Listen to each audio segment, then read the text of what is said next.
안녕하세요, 토치코치입니다. 요즘 들어서 무슨 리니 이런 말 많이 쓰죠. 헬리니, 주리니 이렇게 헬스를 하시는 분들이 점점 더 많아지면서 어린이와 합성어로서 그렇게 많이 사용을 하고 있는데요.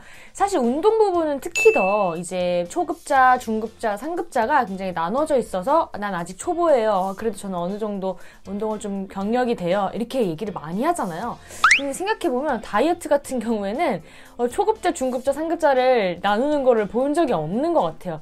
그러나 우리 중에서도 만년 다이어터, 그다음에 아니면 꾸준히 잘 유지하고 있는 유지어터 분들도 있을 것 같은데요. 그래서 오늘 이 시간에는 정해진 것은 없지만 제가 그냥 저의 뇌피셜로 설정한 나는 다이어트 초급자인가, 중급자인가, 상급자인가를 한번 알아보도록 하겠습니다. 지금 바로 Let's get it! 우선 이제 다이어트에서 초중 상급자를 나누기 전에 우리가 보통 운동할 때는 초급자, 어떻게 보면 초급자라고 할까? 이것도 딱히 이제 정해진 그런 기준이라는 게 없지만 3대 운동이 뭐예요? 예를 들어서 이런 식으로 벤치프레스가 뭐예요? 이렇게 물어본다거나 정말 절대적인 운동 경험이 적고 예를 들어 이제 웨이트 운동을 할 때 내가 하고 있는 운동의 그 타겟 머슬이 정확하게 인지되고 있는 건가 안 된 건가까지도 잘 모르는 수준. 그러면 우리가 보통 초급자라고 할 수 있겠고요. 중급자 같은 경우는 어떻게 될까요? 3대 운동이라든지 아니면 기구들의 이름이라든지 이런 것들은 다 알고 있을 것 같아요. 그리고 내가 운동하는 부위에 대한 정확한 인지라든지 어디의 근육을 사용해서 어디를 키우겠다라는 목적이 있을 것 같고요.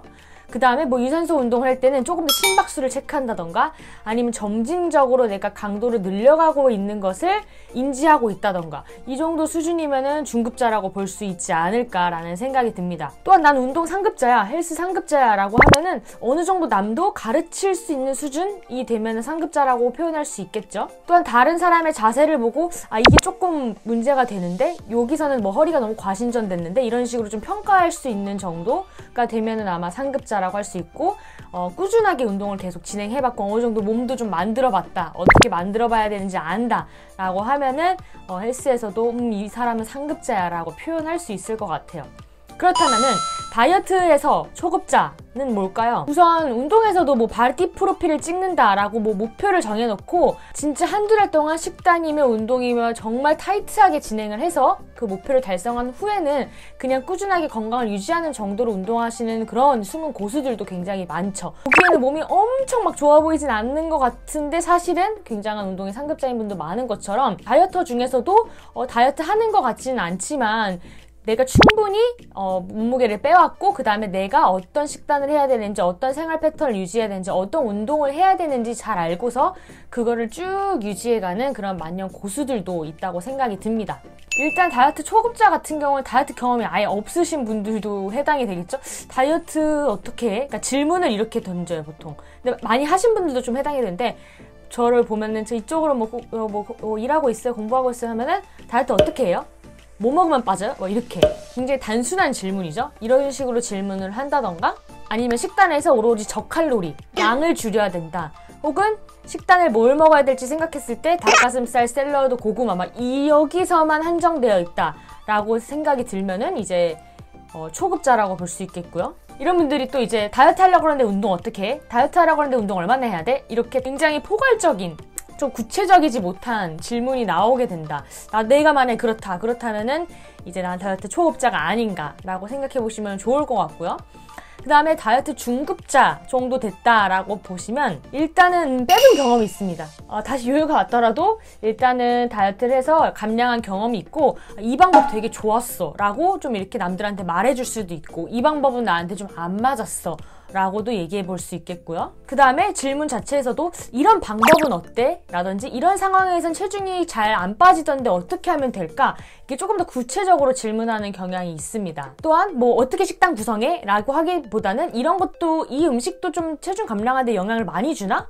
간헐적 단식 괜찮다고 하는데 어떤 게 간헐적 단식이 좋은 건가? 라고 질문을 하는 거 넘어서 간헐적 단식이 나한테 맞아. 혹은 간헐적 단식은 이러한 이론을 통해서 살이 빠지는 거더라고 가구 라는 정도까지 안다라고 하면은 중급자 수준이라고 볼 수 있을 것 같아요. 또한 이제 추천해주는 단계죠. 나 이 운동 했었는데 살 진짜 잘 빠졌어.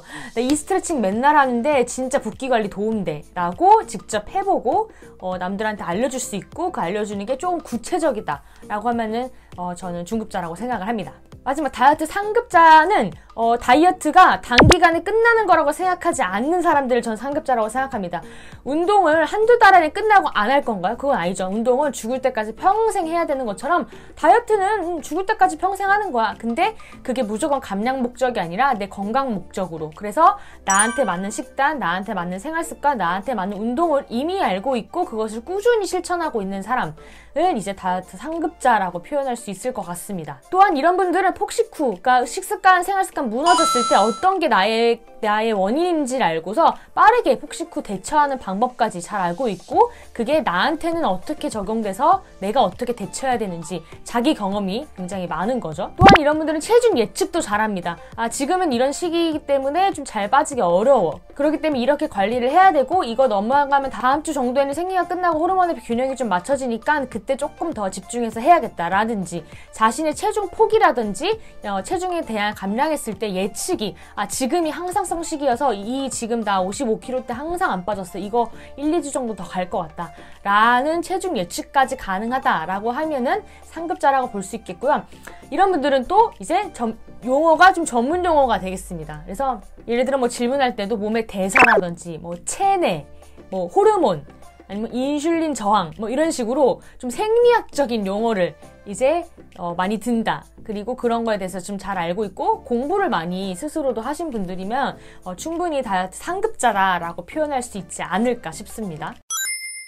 자, 이렇게 해서 오늘은 그냥 저의 뇌피셜로 기준이 없고 저의 기준으로 운동에는 항상 초급자, 중급자, 상급자가 있는데 왜 다이어트 하는 거에는 그게 없을까라는 의문을 가지고 제 나름대로 초급, 중급, 상급을 만들어 봤는데요. 여러분이 생각하시기에는 어떤가요? 나는 초급자인가요? 중급자인가요? 상급자인가요? 다이어트 생각한 지 뭐 6개월도 안 했는데 벌써 상급자에 가신 분도 있고 나는 맨날 다이어트 죽어라 했다고 생각하는데 아직도 난 초급자의 질문만 할 수 있어. 초급자의 식단만 생각하게 될 것 같아. 라고 하시면은 조금 더 우리 열심히 공부해서 상급자가 돼서 쭉 유지하는 유지어터의 길로 갔으면 좋겠습니다. 다음에도 더 유익하고 재미있는 상식으로 돌아오겠습니다. 빠이옴!